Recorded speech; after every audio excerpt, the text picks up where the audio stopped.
Olá a todos, meu nome é Lucas Evangelistas e irei apresentar o segundo artigo do projeto extensionista de divulgação científica. O artigo selecionado dessa vez foi o Modeling Surface Appearance from a Single Photograph Using Self-Augmented Convolutional Neural Networks. Bem, esse artigo ele foi selecionado pela relevância ao tema de computação gráfica, um tema bem interessante. Ele foi desenvolvido pelos autores Xiao Li, Yan Yu Dong, Peter Spears em Shinton. Ele foi publicado no dia 20 de julho de 2017 na ACM Transactions in Graphics, volume 36, edição 4. Introdução. A ideia central desse artigo é apresentar um modelo que seja capaz de fazer uma ideia, automatizar um processo bem interessante, que é a ideia de modelar a aparência física de uma superfície simplesmente através de uma imagem. Como no exemplo abaixo dos blocos de montagem, nós temos que a gente tem um bloco e ele tem as rugosidades deles que são os encaixes, as áreas de encaixe. E a ideia é você criar um modelo, uma rede neural, um processo, um algoritmo, que seja capaz de detectar essas mudanças na superfície ou essa aparência da superfície de um objeto simplesmente através de uma imagem 2D, uma imagem simples, uma imagem plana. Mas simplesmente, qual é o desafio de fazer isso? O desafio de fazer isso envolve você achar, estimar parâmetros de reflectância, ou seja, como a luz interage com o objeto na imagem, e também entender como que, é essencialmente isso, como a reflectância, como a luz interage com os objetos na imagem, com as informações na imagem.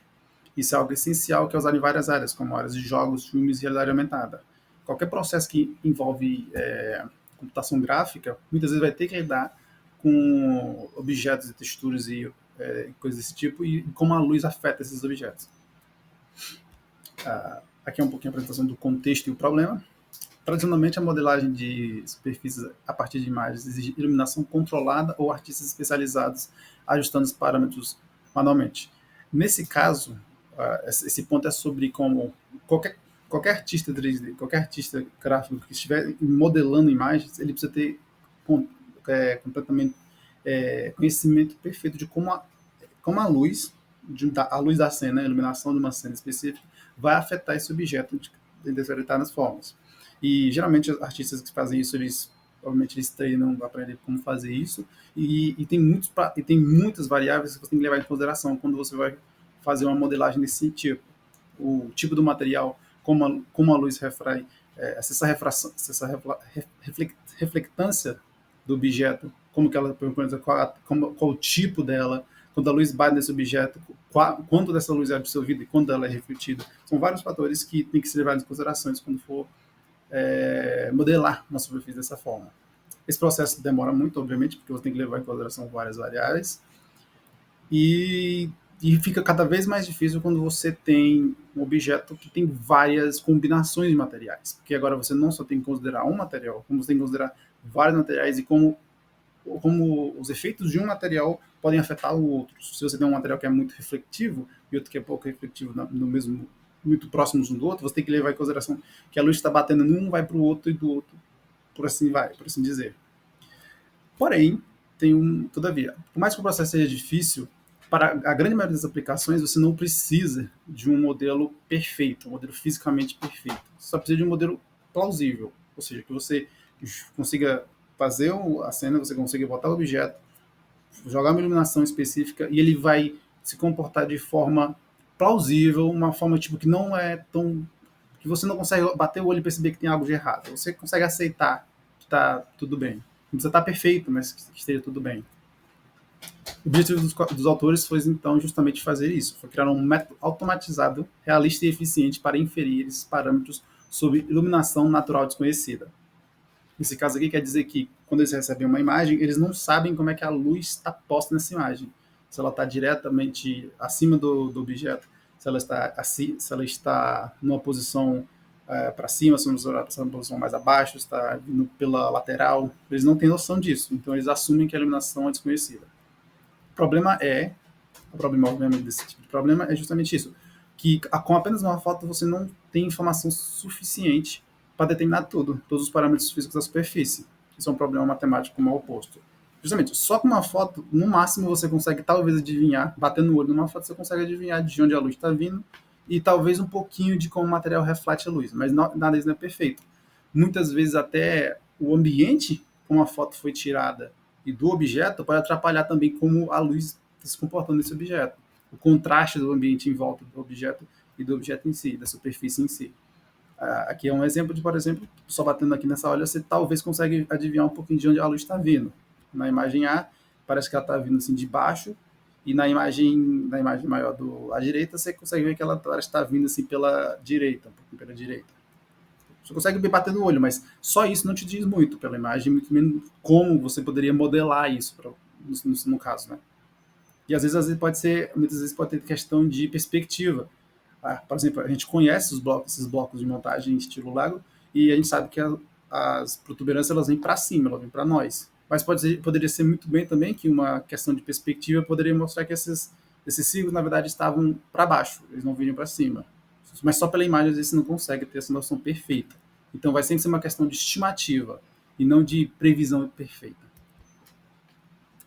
O artigo também faz alguma apresentação de alguns trabalhos relacionados e como outros autores também tratavam desse problema. Soluções anteriores dependiam de iluminação direcionada controlada, flash ou mapas de referências.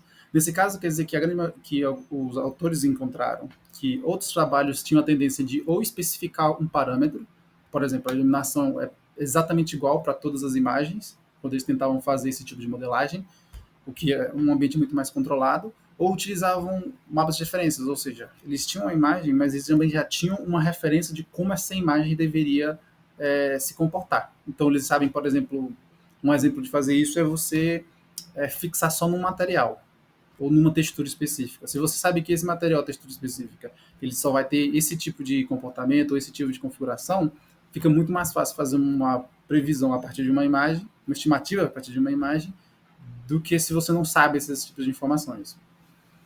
Os outros trabalhos com redes neurais focavam em materiais homogêneos, o que eu acabei de falar.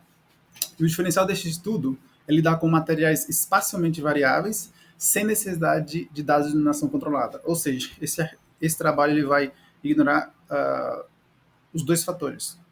Ele vai ignorar dois fatores. O primeiro, ele vai assumir que os objetos eles podem ter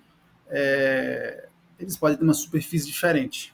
Então, você, por exemplo, aqui eu peguei esse exemplo de imagem, uma imagem de um objeto que é mais homogêneo na forma com que ele é disposto, ou seja, o jeito como cada redondinho, círculozinho sobe é igual em todos os casos, então fica muito mais fácil fazer uma previsão para diferentes lugares da imagem. Mas na frente eu vou mostrar algumas imagens que uma parte da imagem, por exemplo, no topo da imagem você tem uma rugosidade, uma diferença de como o material está disposto do que embaixo. E isso, várias imagens que eu vou ter vários exemplos diferentes. Então, ou seja, a forma como o material está disposto é bem diferente em diferentes lugares da imagem. E sem necessidade da iluminação, ou seja, ele vai assumir que ele não sabe de onde está vindo a luz, como que ela está exposta, qual o nível da luz, se ela é forte, se ela é fraca, se o objeto está refletindo muito ou pouco. Ele só sabe que vai ter um nível de luz e que o material ele vai ser diferentes lugares da imagem. A abordagem que eles utilizaram foi uma rede rede neural convolucional. Eles usaram duas etapas para a elaboração dessa rede. Mas agora eu vou falar um pouquinho sobre a estrutura geral e teórica de como a rede vai ser construída. Eles vão ter uma SVBRDF, que é o nome do conjunto de variáveis que vão ser extraídas das imagens para a construção do modelo. E SVBRDF-NET é o nome que eles deram para essa rede que vai fazer essa extração das informações a partir de uma imagem. Essa SVBRDF-NET é uma união de estruturas de redes neurais convolucionais separadas, projetada para estimar parâmetros de aparência, difuso, especular e normais de superfície. Vou falar melhor um pouquinho mais na frente. Eles também desenvolveram a SVBRDF, Barnett, que é uma estratégia de autoaperfeiçoamento, uma rede gerada através de uma estratégia de autoaperfeiçoamento que utiliza imagens sem rótulo para enriquecer o treinamento. A rede estima parâmetros provisórios a partir de imagens não rotuladas. Eu também vou explicar um pouco melhor mais na frente, mas a ideia é você utilizar o primeiro modelo, com imagens rotuladas, imagens que já vêm com um rótulo de como elas deveriam ser. Nesse caso, o rótulo é como ele já tem uma configuração, né? Ele já tem como que a imagem deveria ser, quais as estimativas que elas têm que o modelo tem que atender. Eles vão pegar uma imagem que tem já esses rótulos, vai tentar passar no modelo, o modelo vai criar rótulos, e a partir desses rótulos criados, eles vão tentar gerar um sistema que eles vão tentar gerar uma imagem que tenha esses rótulos. Ou seja, eles vão criar entradas, eles vão criar amostras a partir de estimativas. Com esses parâmetros é gerada uma imagem sintética via renderização, que serve como um novo dado rotulado temporário. Ou seja, através de um rótulo, através de um parâmetro, eles vão gerar uma imagem, e nesse caso eles vão ter um dado rotulado. E esse ciclo é repetido até a rede convergir para estimativas mais precisas. Essa na verdade, é uma abordagem que não é específica desse tipo de problema. Em várias outras áreas e vários outros problemas também utilizaram essa abordagem de usar dados sintéticos. A SVBRBF Barnett. A primeira etapa foi, primeiramente, a redução da complexidade do problema. Como existem muitas e muitas variáveis, outros trabalhos faziam redução de complexidade do seu nível, e esse aqui também adotou uma abordagem. O problema pode ser reduzido a recuperar a função de distribuição da reflectância de superfície bidirecional espacialmente variável. SVBR, né? Esse é o nome da função, é um conjunto de variáveis que é aplicado e gera no final a superfície. A sigla já é muito grande também, né? Assumindo um componente especular constante e homogêneo, todo objeto tem o mesmo brilho. Nesse caso, eles assumem que a luz que incide sobre o objeto, ela afeta ele todo da mesma forma e o objeto reage da mesma forma. Ou seja, todo objeto tem o mesmo brilho. Ele ainda vai precisar adivinhar, né? Mas todo objeto tem o mesmo brilho.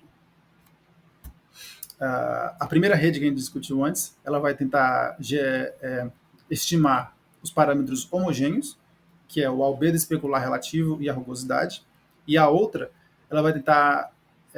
os parâmetros homogêneos, nesse caso, são os parâmetros que são iguais para a imagem inteira. Então, toda a imagem que você tem, esses parâmetros vão ser o mesmo em qualquer ponto da imagem. E o outro é para parâmetros espacialmente variáveis. Esses são os parâmetros que, dependendo do momento, do local que você selecionar na imagem, esses parâmetros vão ter valores diferentes. Nós temos o albedo difuso relativo e normais da superfície. Aqui é assim, uma simples explicação melhor do que são esses conceitos. O albedo especular relativo é justamente a ideia de como que a imagem reflete, o quão bem a imagem reflete, como um espelho nesse caso, o quão bem ela reflete diretamente a luz que recebe. Ou seja, se a luz vem, ela vai ser refletida exatamente como um espelho, ela vai entrar por um lado e vai sair pelo ângulo relativo no outro. Nesse caso, ela vai ser refletida, né? A rugosidade é o quanto a imagem, nesse caso, quanto que ela é... Qual que é o termo? É rugosa nesse caso, né? O quanto que a imagem ela não é suave nesse caso, é o oposto da suavidez da imagem. Nesse caso, ela é bem áspera, tem uma textura muito áspera, uma textura com muitos picos e vales, assim, que só vem bem irregular, uma textura, uma superfície bem irregular. Quão irregular essa superfície? O albedo difuso, nesse caso, é o quão nesse caso, difuso, ou seja, quanto espalhada é a reflexão e a luz da imagem. Por exemplo, se a gente imaginar que é um espelho, quando a imagem bate nele, o espelho é bem liso. Quando a imagem bate nele, ele sempre vai sair exatamente pelo seu ângulo complementar. Uma imagem difusa, ela em vários pontos diferentes da superfície, uma superfície com albedo difuso relativo alto, diferentes pontos das imagens vão ter diferentes ângulos de reflexão da imagem, da luz. Então, nesse caso, você não consegue saber como um ou outro, mas você consegue estimar, nesse caso, o quão difuso é isso, ou seja, o quão diferentes são os diferentes pontos de reflexão da imagem. E, por último, vai tentar também prever as normais da superfície. O que são as normais? As normais se eu me recordo bem, normal é exatamente a direção diretamente acima de uma superfície. Você imagina, como aqui na imagem, Cada uma das setinhas ela está apontando exatamente para cima, ou seja, a partir daquele ponto, você vai, essencialmente, a partir daquela área da superfície, você vai pegar a direção perpendicular aquele ponto. Então, nesse caso, por isso que nessa imagem você tem uma curva e a setinha vai mudando de direção para cada ponto dessa curva, porque cada ponto da curva, conforme a curva inclina, né, a direção da normal, ela continua a mesma. Então, ela continua indo, ela sempre vai ser perpendicular à superfície, nesse caso. Aqui é a modelagem mais técnica da estrutura dessa rede neural. Ela tem várias camadas. Então, ela vai ter duas camadas. Ela pode ter... São os dois modelos apresentados, as duas estimativas, duas redes neurais separadas da SVBRDF-NET. Ele vai ter duas camadas convolucionais, bem semelhantes, com configurações um pouco diferentes. Uma camada que é upsample bilinear, um pouquinho mais simples, mas também que apresenta uma parte com uma combinação convolucional. E, por último, uma camada completamente conectada, que é a camada de saída. Ela vai receber uma imagem de 256 por 256 pixels. A imagem tem 3 canais. Nesse caso, ela pode ser RGB ou... acho que aquele no artigo eles não mencionam o tipo que eles utilizam, mas eles têm 3 canais, normalmente 3 canais comuns, a maioria das imagens tem 3 canais. E ambos os modelos vão receber essas imagens, vão passar por suas camadas escondidas, e vão gerar, no final disso, o resultado. O primeiro vai justamente gerar os parâmetros homogêneos, de reflectância homogênea, e a segunda ela vai gerar os parâmetros de reflectância espacialmente variáveis. Ambos vão receber a mesma imagem e vão gerar os parâmetros específicos para a sua configuração. Treinamento por autoaperfeiçoamento. Esse aqui é a questão da geração da outra rede, que é a SA. Qual que é o problema? É a falta de dados rotulados, ou seja, imagens com parâmetros de reflectância, ou seja, para eles treinar a rede, eles já têm que ter imagens que já têm esses dados. A maioria das imagens ainda mais que você encontra na internet, elas não vão vir com esse rótulo desses parâmetros de reflectância. Eles têm que ir atrás e achar. Já existem alguns bancos de dados desse tipo, mas pelos propósitos da pesquisa não foi o suficiente. Eles não encontraram o suficiente. Precisavam de muito mais. Então, obviamente, para treinar uma rede neural, quanto mais dados, melhor. Imagens comuns não rotuladas de materiais são fáceis de obter, é muito fácil. Tem várias imagens, a maioria não tem rótulos.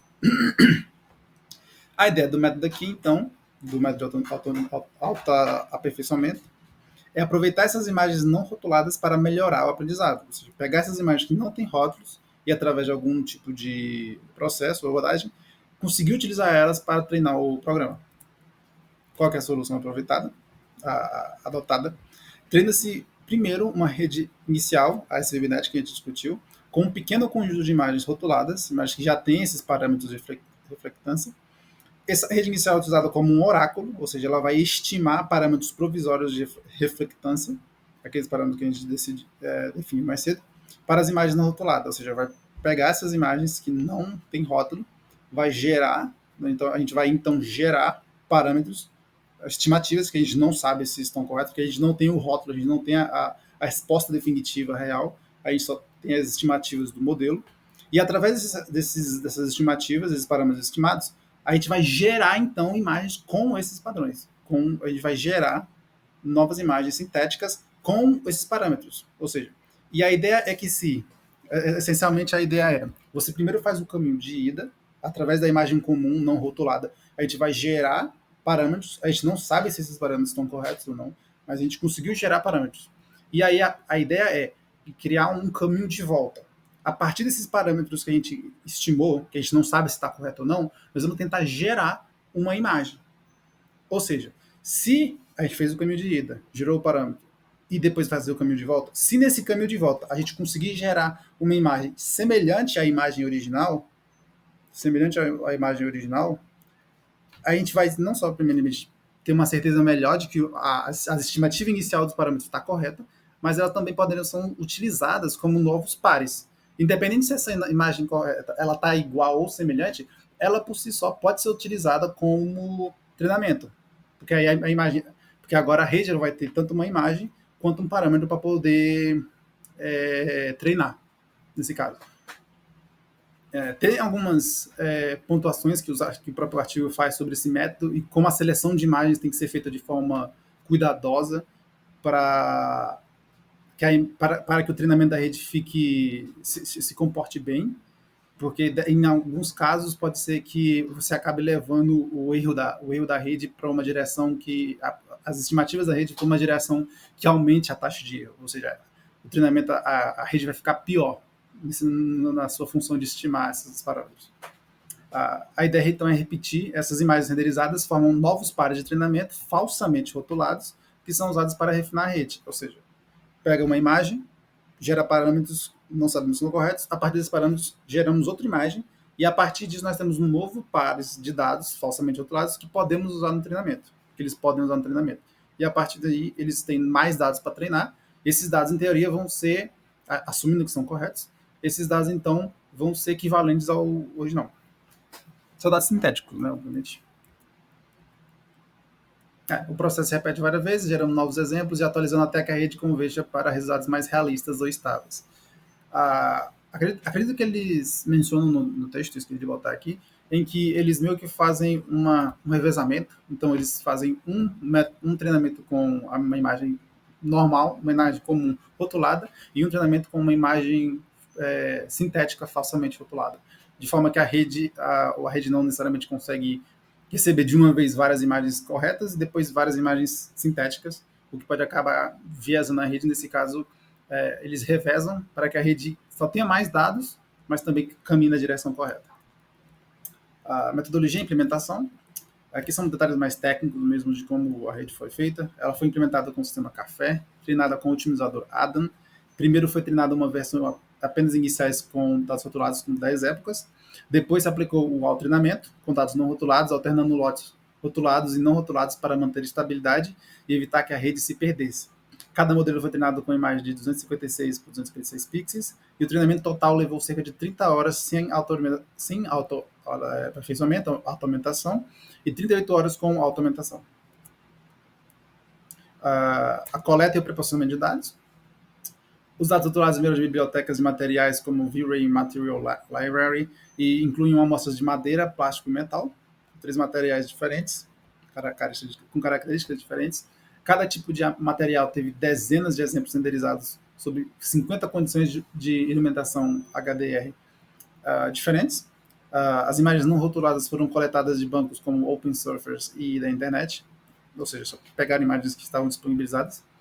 E para equilibrar os conjuntos, as imagens não rotuladas foram selecionadas de forma a seguir a mesma distribuição de cores média das imagens rotuladas. Ou seja, eles escolheram imagens, quando foram gerar os parâmetros das imagens não rotuladas, eles escolheram imagens que eram mais semelhantes às que tinham rótulos, de forma a manter o espaço de treinamento mais conciso, mais consistente nesse caso. E foi aplicado também uma correção gama, y2, e balançamento de branco para padronizar a iluminação. Nesse caso, assumir que a iluminação de todas as imagens é o mesmo tipo, a mesma imagem, o mesmo tipo de luz, para que não tenha uma iluminação tão diferente, quer dizer, que o espectro de iluminação das imagens não seja tão diferente, tão grande. E aqui eu vou apresentar um pouquinho dos resultados dessa rede, né, disponibilizados pelo artigo. Honestamente, achei resultados bem interessantes. Cadê aqui? Esse aqui é o primeiro, é o exemplo de um plástico, uma imagem de um plástico. Dá para ver que tem várias cores diferentes, rugosidades. Nós temos em cima, nós temos a entrada, nós temos alguns diferentes valores, né, nessa entrada. Nós temos o albedo difuso da imagem. Esse aqui em cima nós temos os valores. Isso aqui são dos dados rotulados, ou seja, os valores de cima são os valores corretos, coletados, feitos à mão, né, manualmente extraídos das imagens, e embaixo nós temos as estimativas feitas pelo modelo. Dá para perceber que tem uma semelhança bem grande. Esse aqui, o segundo, a imagem azul, é o mapa normal. Nesse caso, ele é a concentração de como a imagem está disposta, né, normal, né, das setas do normal. Na segunda opção dessa esfera, com a luz, como feito o reflexo da imagem. ou seja, aqui dá para ver que é um pouquinho mais fraco, bem mais difuso no caso desse material plástico, tanto na entrada, no dado rotulado, quanto na estimativa, são bem próximos. E, por último, é uma variável de iluminação. Nesse caso, o que eles fizeram foi, eles pegaram a imagem e depois tentaram mudar como a iluminação estava disposta nessa imagem, ou seja, eles pegaram uma imagem, a imagem original, com uma configuração de iluminação, nesse caso, dá para ver que a luz parece estar meio que vindo aqui da direita, nessa original, e aí no último quadrado, né, na última coluna da iluminação, parece que eles mudaram a direção dessa fonte de luz. Nos outros exemplos vai ser um pouquinho mais fácil de ver, mas é uma forma de também comparar como que a rede está fazendo essa estimativa. Aqui dá para ver que, ainda que parece que há uma redução um pouquinho na qualidade da estimativa, aparentemente, em vários casos, eles conseguem chegar bem próximo do que é esperado para esse material. Nós temos outros exemplos também aqui. Esse aqui é o mesmo exemplo do começo, em que também é um material de plástico, e aí nós temos nós temos a entrada, nós temos a estimativa do albedo difuso, que no primeiro caso é feito praticamente só com a luz, qual que é a luz que é refletida. Nesses casos nós temos a luz azul, luz amarela, luz vermelha bem concentradas na imagem original. E a estimativa também. A estimativa, nesse caso, ele meio que percebe os tons um pouquinho mais escuros das sombras em volta dos encaixes, das áreas de encaixe dos blocos. Nós temos o mapa normal, e em ambos os casos parece que as estimativas foram bem precisas com o mapa original da imagem. Parece que tem um pouquinho mais de... dá para perceber um pouquinho o erro, que não é tão definitiva a imagem do mapa normal. Obviamente, as estimativas são bem próximas, dá para perceber que são bem parecidas, quase bem semelhantes. E nós temos também o especular. O especular original da imagem parece que é um pouquinho mais espalhado, um pouquinho mais difusão, enquanto parece que a estimativa é um pouquinho mais coisa, mas ainda chega muito perto. E por último, nós temos a iluminação, como a iluminação da imagem está disposta. Na imagem original parece que ela está vindo assim de baixo, e nesse outro exemplo aqui parece que ela está vindo um pouquinho mais de cima da imagem, um pouquinho mais de cima pela esquerda assim de baixo. E tanto na entrada original quanto na estimativa, aparentemente conseguimos perceber que o Red foi capaz de praticamente bem precisamente estimar essa iluminação. Isso aqui é um outro exemplo que é de um metal, aparentemente um metal enferrujado e amassado, que é um ótimo exemplo.